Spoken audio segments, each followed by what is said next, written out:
Isang gabi lang naman ako pumalya. Isang gabi lang ako kumawala at nagpakasaya. Isang gabi lang naman ako nagpahinga. Di ko naman alam na yung isang gabi na yon magbubunga. Paano ko ipapaliwanag to sa aking ama at ina? Paano ko sasabihing nagawa kong sirain ang pangarap na pinagpaguran nila? Araw-gabi, tanim at ani ang gagawin nila o ang ginagawa nila sa probinsya. Tapos ito yung ganti ko? Ang maging desgrasyata? Gusto ko tong itago. Hihinto muna ako at magkukunwari. Di naman nila malalaman. Kaya ko tong ikubli. Malayo sila sa akin, di nila ako mahuhuli. Konsensya ko na lang naman yung uusig sa akin. Di ko sila kayang saktan muli. Ako si Jamie, nagkamali ng minsan, pero habang buhay kong pagbabayaran. Ito ang aking biyaheng kasinungalingan.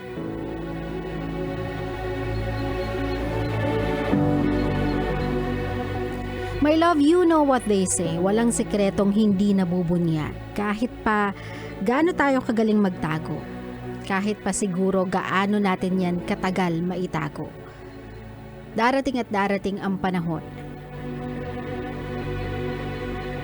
Sisingaw at sisingaw yung bahong tinatago mo. So my love, that mistake of yours, I do understand as to why you are scared. I do understand kung saan nanggagaling yung takot mo, yung agam-agam mo na baka hindi ka nila maintindihan, hindi ka nila maunawaan, magalit sila. And the answer for all those agam-agam is yes. I am confirming na yes, magagalit sila. Yes, magtatampo sila. Yes, sasama yung loob nila.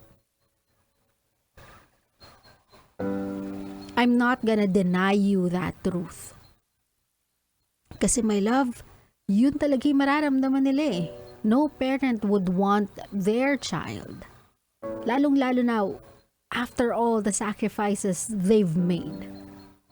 Siyempre, walang magulang na lumaki sa hirap na gusto yung anak din nila dadanas ng kaparehang hirap na dinadanas nila.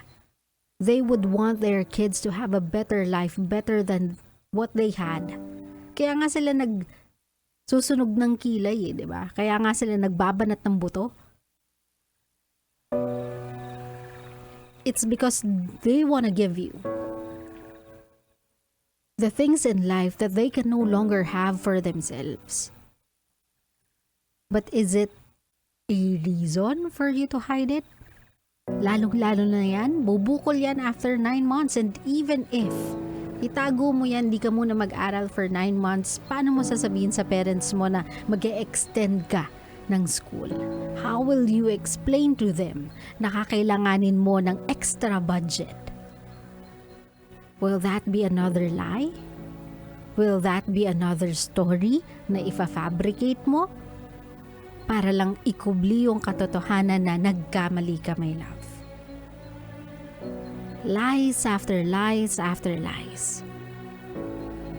Sometimes hindi na nga sila nagagalit because of the lie itself eh. But the act of lying, dun sila nagagalit. You choosing to withhold the truth rather than tell it to them para maagapan kung ano man yung concern, ano man yung issue, yung nag-arise na problema, para maliit pa lang kaya na nilang gawa ng paraan, hindi yung full-blown na siya na isang malaking problema, saka pa lang nila hahagilapin yung paraan para masolusyonan. Nagigets mo ko, my love? You think right now makakatakbo ka sa temporary na problema, pero a lot more will arise from that small mistake. Yung minsanan mong pag-iwas na yan, my love, manganganak yan sa multiple na problema in the future. And when I say multiple, they don't come once at a time. All at once sila. Kasi once na ma-reveal yung truth, magpapatong-patong na yung problema. My love, I am not scaring you. I'm merely just painting you the possible repercussions ng magiging actions mo. I told you, makatakas ka man sa pagalit today, mas maraming problema yung naghahantay sa'yo. Pag pahinga ka na after 9 months, or kapag nagawa mong matago yan successfully, sa moment na lumabas yan and you don't have anything in your pocket, sila yung lalapitan mo, my love, and things will be worse. So ngayon pa lang, my love,